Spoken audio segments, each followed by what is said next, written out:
Sa tuwing matutulog daw ang 61 anyos na si Nanay Letty, animoy nasa pier daw ang buo nilang kabahayan dahil sa malabapor daw na lakas ng kanyang paghilik. Ate Letty!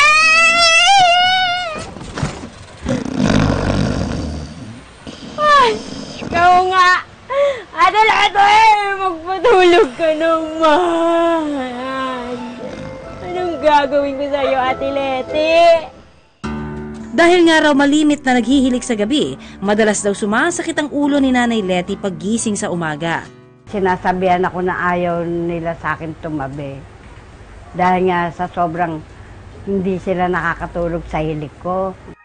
Naghihilik ang tao dahil sa pagre-relax ng daloy ng hangin, especially pag natulog sila. Lalo kung sila ay nakatihaya, ang dila nila, pati lahat ng parts ng lalamunan nila ay pwede makollapse, especially pabaksak, papunta sa likod. No? Ang problema nito, pag ito ay nawala, no? Hindi ibig sabihin wala na yung pagbabara, pero pwedeng complete na yung obstruction kaya wala ng sound. Street sweeper si Nanay Letty dahil daw sa matinding pagod, madalas daw nabagsak agad siya sa kama pag uwi ng bahay. Dahil walang regular na ehersisyo na sinabayan pa ng ilan niyang bisyo para raw makapagpawala ng kanyang stress, ang kanyang timbang lumobo na rin daw. Kaya naman, nagsisimula na rin daw siyang makaramdam ng problema sa kanyang kalusugan. Ipinakonsulta namin siya kay Dr. Rolando de la Eva, isang sleep specialist. Ayon kay Dr. de la Eva, ang paghilik, lalo na yung malalang kaso na tinatawag na obstructive sleep apnea, maaaring senyales daw ng pagkakaroon ng isang tao ng seryosong karamdaman. Marami pang mga komplikasyon na pwedeng associated with this, no? Kamukha ng hypertension, pagtaas ng presyon, ang nakakatakot yung mga stroke. Open lang po yung mouth, dila. Okay? So, normal lang pong buka. Ito po kasi kung titingnan ko yung dila po ninyo, kung hindi po niangat yung alang-alang ninyo, ay hindi ko po makita yung likod eh. Sarado po siya. Yung dila po ninyo nakaharang eh. Nakita ni Dr. de la Eva na makipot ang daluyan ng hangin ni Nanay Letty. Idagdag pa ang pagkakaroon niya ng nasal allergy. Napansin din na obese si Nanay Letty kung pagbabasehan ang kanyang timbang at edad.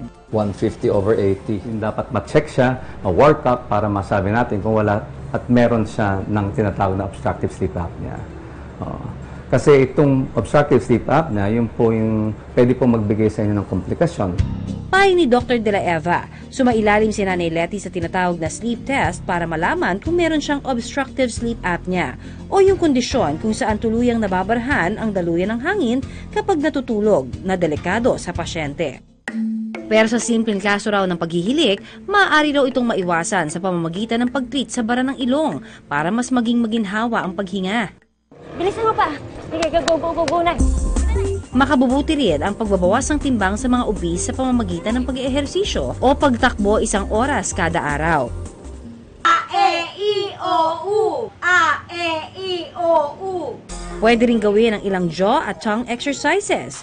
Ipaling tig 30 seconds ang magkabilang panga para maehersisyo ang panga at dila para mag-stiffen o magkaroon ng tone ang muscles at maiwasan ang malimit na pagbagsak ng dila sa lalamunan.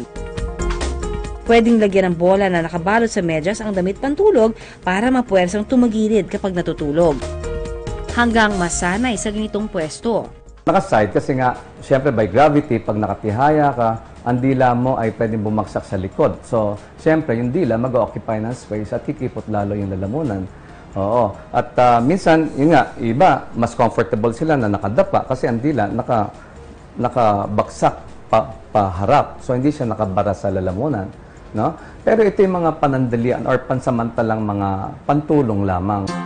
Sa dental clinic naman na ito sa Quezon City, ang problema sa paghilik, kayang-kaya na rin daw ngayong gamutin sa pamamagitan ng anti-snoring laser treatment. This anti-snoring device is non-surgical, non-invasive. Ang ginagawa ng Snore 3, tinatighten niya yung soft palate. And kapag na-tighten na yung soft palate, mag-o-open yung airway. Ate Letty! Huwag kang kakabahan! Ate Letty! Kaya ko to. Ay, kaya ko. Buhay ka pa, Ate Letty? Buhay pa. Dahil laser treatment ang gagawin, kailangan magsuot ng salamin proteksyon sa mata. Nakita nyo po, class 4 siya. Wala na po tayong halos makita na opening ng airway niya. Una munang ni-laser ang puncture point para di masuka ang pasyente. 1 minute lang po ito. Sunod na ni-laser ang lalamunan ni nanay para matighten yung soft palate at bumuka ang daluyan ng hangin. Paalala lang ni Dr. Yap, simpleng kaso lang daw ng paghilik ang kayang solusyonan nito. Hindi ang mga malalalang kaso katulad ng obstructive sleep apnea. Tumatagal ng 20 minutes ang laser treatment na ang bayad 20,000 per session. Parang may nararamdaman ako na tumutusok na mainit pero kaya ko.